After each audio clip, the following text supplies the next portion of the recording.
Yo les potes, bienvenue dans cette nouvelle vidéo. On va évoquer l'actualité du Paris Saint-Germain, les dernières rumeurs, les dernières news de ces dernières minutes, de ces dernières heures, les postos. Pour ceux qui n'étaient pas présents hier dans ma dernière vidéo, j'ai annoncé que malheureusement, je vais devoir me faire réopérer lundi. Je rentre demain à 16h, donc voilà les postos. Malheureusement, c'est comme ça. Ces problèmes de santé me suivent et ne me quittent pas. Après, voilà, il s'est passé des choses il y a très longtemps. Maintenant, je le paye. Je dois assumer les conséquences. Voilà, j'espère en tout cas que ça se passera bien. Mais bon, c'est problématique, les postos. Bon, on n'est pas là pour parler de moi pendant 120 ans. C'était juste pour annoncer pour ceux qui n'étaient pas présents lors de la dernière vidéo. Donc voilà, demain, je rentre à l'hôpital. Je me fais opérer lundi dans la journée. Je ne sais pas combien de temps je vais rester à l'hôpital. Il y a 2 ans, c'était pareil.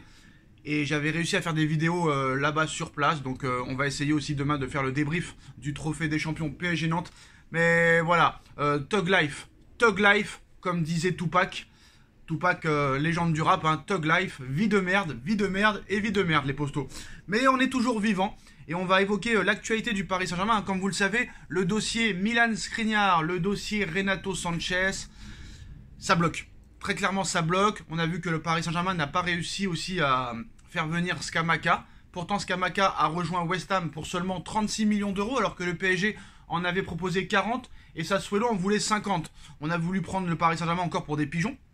Mais surtout, les postos, c'est le fair play financier qui bloque le mercato du Paris Saint-Germain. Et apparemment, dans ce monde du football, il n'y a que le FC Barcelone qui peut être endetté à plus de 1,3 milliard d'euros et qui peut recruter qui il veut sans vendre. Donc c'est quand même assez intéressant parce que entre le mercato hivernal du Barça et le mercato d'été, on n'est pas loin de 300 millions d'euros. Et en plus de ça, Bernardo Silva pourrait rejoindre le Barça dans les prochains jours pour une somme avoisinant les 80 millions d'euros. Alors est-ce que Laporta fait peur à Séphérine? Est-ce que Laporta a tous les droits? Tout le monde respecte les règles entre guillemets, à part le FC Barcelone. Je suis désolé parce que le Paris Saint-Germain a déjà été sanctionné dans le passé par le fair play financier, Manchester City aussi. Le Real fait très attention depuis quelques années, à part le transfert de Camavinga l'année dernière et d'Aurélien Tchouaméni cet été. Le Real Madrid n'a quasiment pas recruté depuis 2019. Donc voilà, très clairement, c'est le fair play financier qui bloque le mercato du Paris Saint-Germain. Donc fortement allégé quand même, hein, par ces 2 dernières saisons, notamment en raison des conséquences du contexte sanitaire. Le fair play financier de l'UEFA est de retour. Dès cet été, un nouveau cycle de 3 ans d'études et de contrôle des comptes débute pour l'ensemble des clubs qui ne devront pas dépasser 60 millions d'euros de pertes sur la période des 3 ans. Donc le règlement rappelle également que les dépenses consacrées aux salaires, aux transferts et aux commissions des agents ne doivent pas être supérieures à 70% des recettes du club.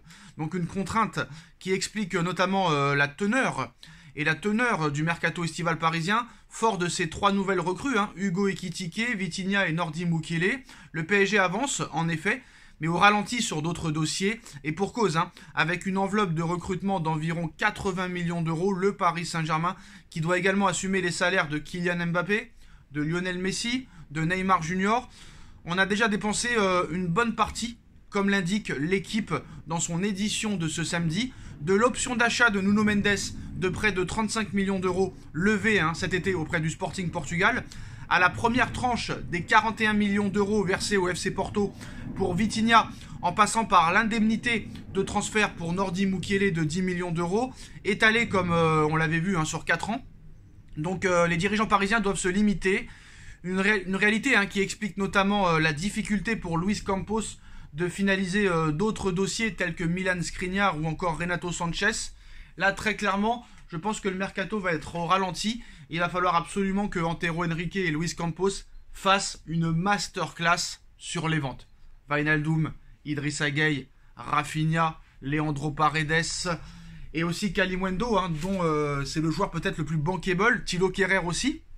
Alors Kalimundo, Rennes en fait sa priorité et le Stade Rennais est prêt à mettre entre 25 et 30 millions d'euros sur Arnaud Kalimundo. Peut-être que le Paris Saint-Germain n'aura pas le choix de le vendre. Très clairement, Arnaud Kalimundo fait une très bonne préparation. Il sort de 2 très belles saisons. Donc j'ai envie de te dire que c'est tentant de le garder, mais aussi c'est tentant de le vendre. Peut-être que Presnel Kimpembe va devoir être vendu aussi à Chelsea, si jamais le Paris Saint-Germain veut se renforcer au milieu de terrain en attaque. Donc voilà, Arnaud Kalimundo est la priorité du Stade Rennais pour renforcer son attaque. Le club breton a les moyens d'aligner entre 25 et 30 millions d'euros sur ce dossier. Leeds United et l'OGC Nice s'intéressent aussi aux joueurs du Paris Saint-Germain. Donc voilà. Alors entre Kipembe qui est évalué à 60, Leandro Paredes qui est évalué entre 20 et 25, Thilo Kehrer qui est évalué entre 15 et 20, Julian Draxler qui est évalué entre 20 et 25, Kalimundo qui est évalué entre 25 et 30, il y a peut-être moyen de s'en sortir. Très clairement. Bon, c'est quand même assez dommage, mais voilà. Le Paris Saint-Germain aussi, comme tout le monde, doit respecter les règles du fair play financier, mais il y en a d'autres qui ne les respectent pas, et c'est assez problématique. Est-ce que par exemple un autre club qui aurait fait la même chose que le FC Barcelone aurait été sanctionné? J'ai envie de te dire que oui. Voilà, j'ai envie de te dire que oui. En tout cas, les postos, voilà, c'est ce fair play financier qui va bloquer le Paris Saint-Germain. C'est surtout sur les salaires, hein, la masse salariale qui est énormissime au Paris Saint-Germain. Alors par exemple, la piste Milan Skriniar est mise entre parenthèses, hein, complètement. Le dossier est à l'arrêt, bien qu'il ne doit pas abandonner, hein.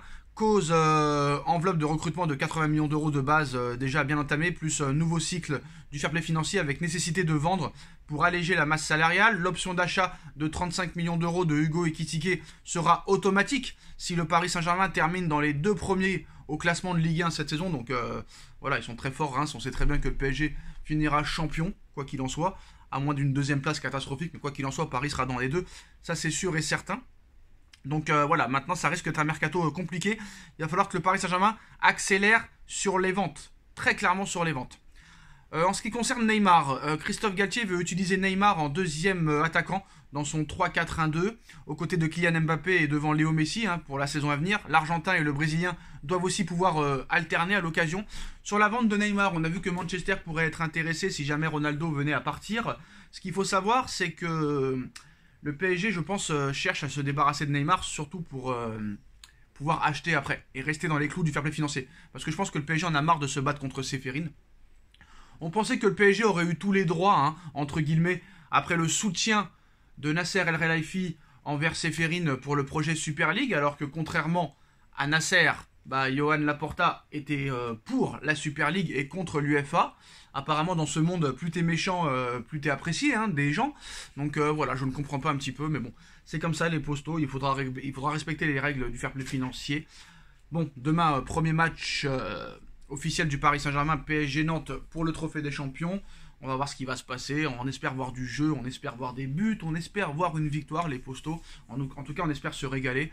Puis peut-être que ces nouvelles règles vont permettre au Paris Saint-Germain d'acheter plus intelligent, de faire confiance au centre de formation. Ça peut être un bien pour un mal, j'ai envie de te dire, ou un mal pour un bien surtout.